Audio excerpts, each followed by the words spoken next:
Hey guys, it's me again, and I just wanted to come on here, and I wanted to talk about exactly what the title says on being a monster. Um, and honestly, let me just make it clear right from the outset. I know I'm not a monster. I am a human being who just so happens to have a neurological condition, and there's nothing wrong with that. As I said in one of my more recent videos, I am, therefore I am. I shouldn't need to justify my existence, um whether philosophically or otherwise. Now, if other people think otherwise, well, that's good for them, but I'm here, and I'm not going anywhere. I'm not going anywhere, guys. But I do think I and many other disabled people are treated as monsters. Um, and I think we're treated,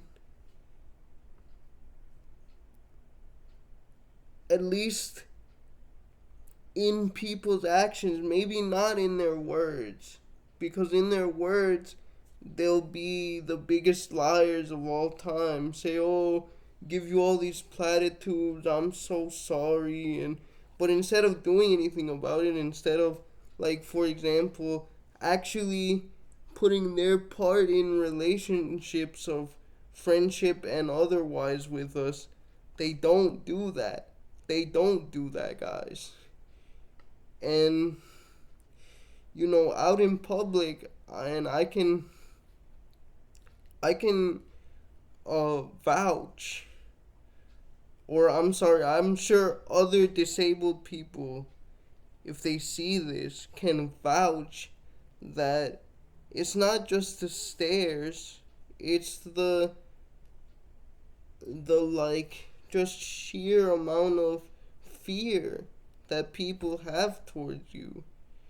It's not simply, with kids it's okay, right? Because it's simply curiosity, right? Not that many people for kids look like us.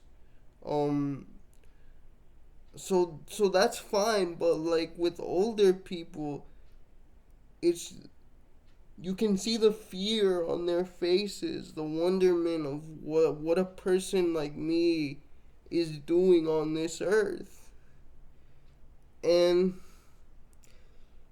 here's where I want to bring in the Ghanaian scholar Ato Khoisan.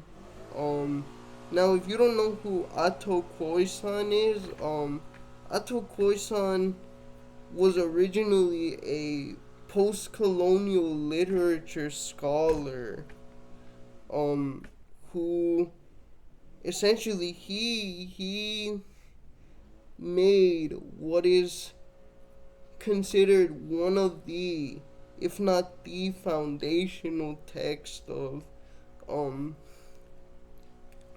disability studies in 2006, called Aesthetic Nervousness. And like always, I'll leave a link to go buy that book in the description. It's expensive. It's expensive. It's like $30 or $40. Guys, so don't feel bad if you can't um exactly like afford a copy, because I got it as a Christmas gift from my brother. Shout out to my brother for getting me that for Christmas in 2019. But yeah, no, anyway, this is like the foundational text of disability studies. And basically, in aesthetic nervousness, Ato Khoisan, um building off of his experiences with his father, because his father um was disabled. He was disabled in like the 1920s and 30s, in the Gold Coast.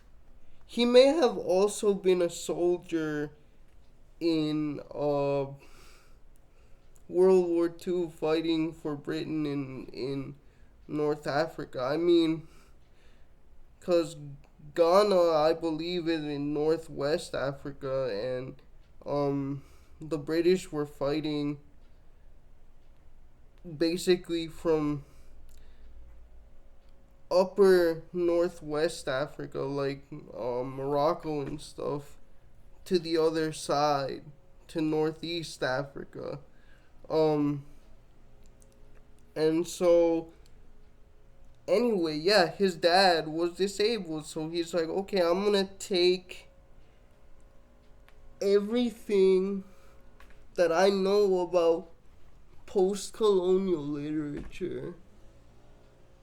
So, like, post-colonial literature is just the literature basically after all of the colonies in Africa and Asia that were once part of the big European empires had gotten their freedom.